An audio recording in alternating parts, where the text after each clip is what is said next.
नमस्कार, सुस्वागतम। बीए द्वितीय वर्ष चतुर्थ सत्र ऐच्छिक हिंदी प्रश्न पत्र क्रमांक 7 आधुनिक हिंदी कविता के अंतर्गत गत नासिका में हमने हिंदी साहित्याकाश के बहुचर्चित सितारे कविवर सूर्यकांत त्रिपाठी निराला के व्यक्तिगत तथा साहित्यिक जीवन पर चर्चा की है।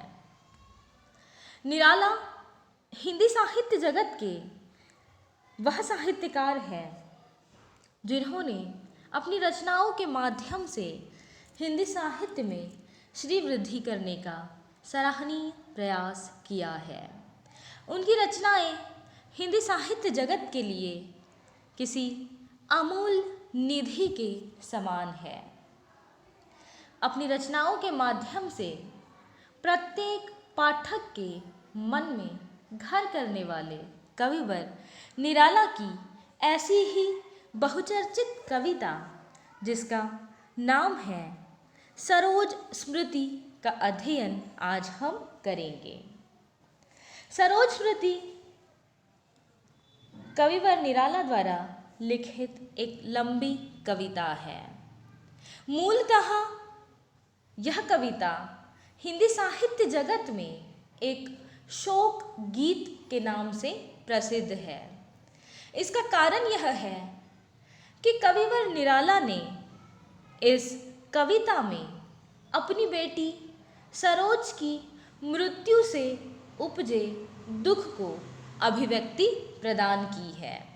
इसीलिए सरोज स्मृति को हिंदी का प्रथम शोक गीत कहा जाता है, जो अपने आप में अनूठा है।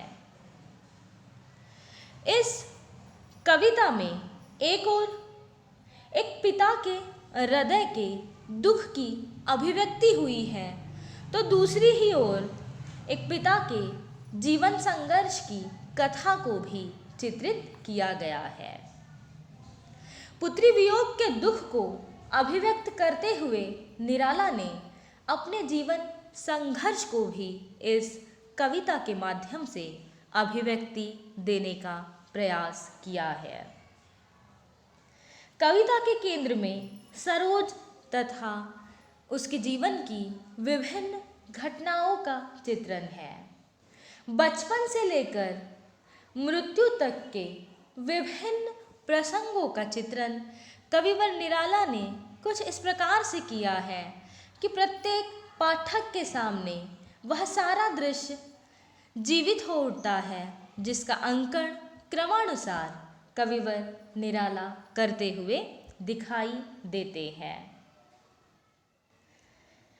बचपन से लेकर युवावस्था और उसके पश्चात विवाह तथा अंत में सरोज की मृत्यु कविवर निराला को पीड़ा से भर देती है और इस पीड़ा को भाषा के माध्यम से अभिव्यक्त करते हुए कविता के आरंभ में निराला लिखते हैं कि ऊनविंश पर जो प्रथम चरण तेरा वह जीवन सिंधु तरण तनये लीकर दृक्पात तरुण जनक से जन्म की विदा अरुण गीते मेरी तज रूप नाम वर लिया अमर शाश्वत विराम पूरे कर शुचितर सपर्याय जीवन के अष्टादशाध्याय चढ़ मृत्यु तरण पर तूर्ण चरण कह पिता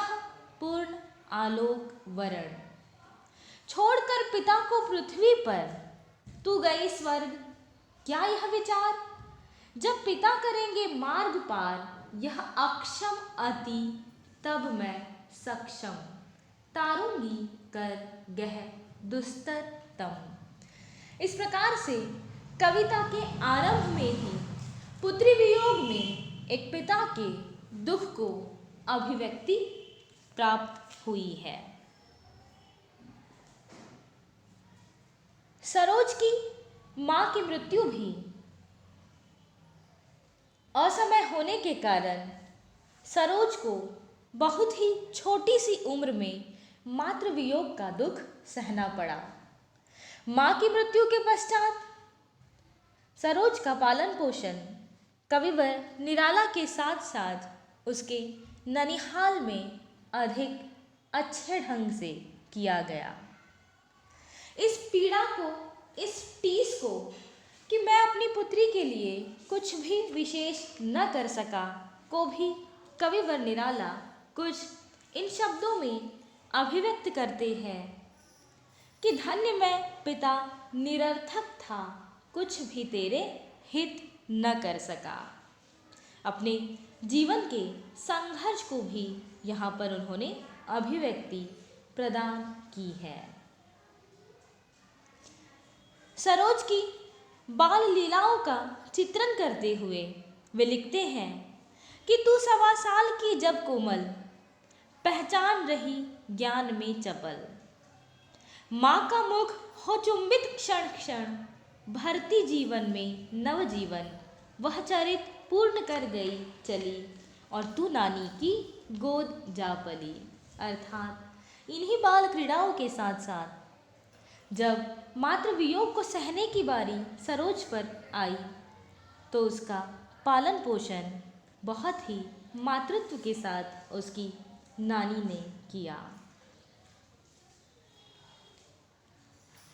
इसके पश्चात कविवर लिखते हैं कि 2 वर्ष बाद होकर उत्सुक देखने के लिए अपने मुख था गया हुआ, बैठा बाहर आंगन में फाटक के भीतर मोंढे पर, ले कुंडली हाथ अपने जीवन की दीर्घ गाथ, पढ़ लिखे हुए शुभ 2 विवाह, हंसता था मन में बढ़ी चाह, खंडित करने को भाग्य अंक, देखा भविष्य के प्रति आशंक। इससे पहले आत्मीय स्वजन सस्नेह कर चुके थे, जीवन सुखमय होगा विवाह कर लो, जो पढ़ी लिखी हो सुंदर हो।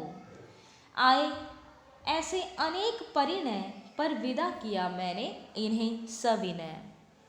पत्नी की मृत्यु के पश्चात आए हुए अनेक परिणय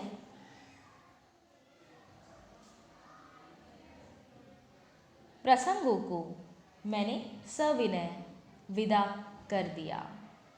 अर्थात केवल पुत्री को केंद्र में रखकर जीवन जीने के आकांक्षी कविवर निराला को भी कुछ समय पश्चात ही पुत्री वियोग सहना पड़ा।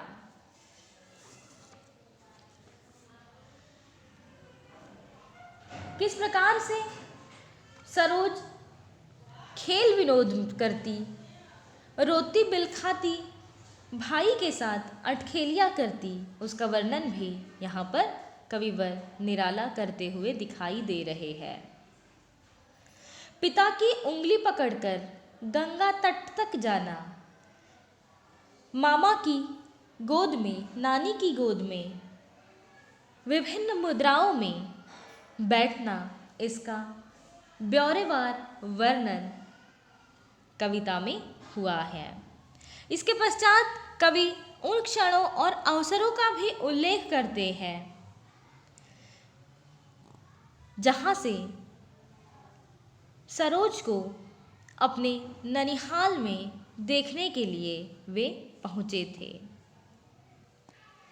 सरोज अब बालिका से युवावस्था में प्रवेश करने लगी है।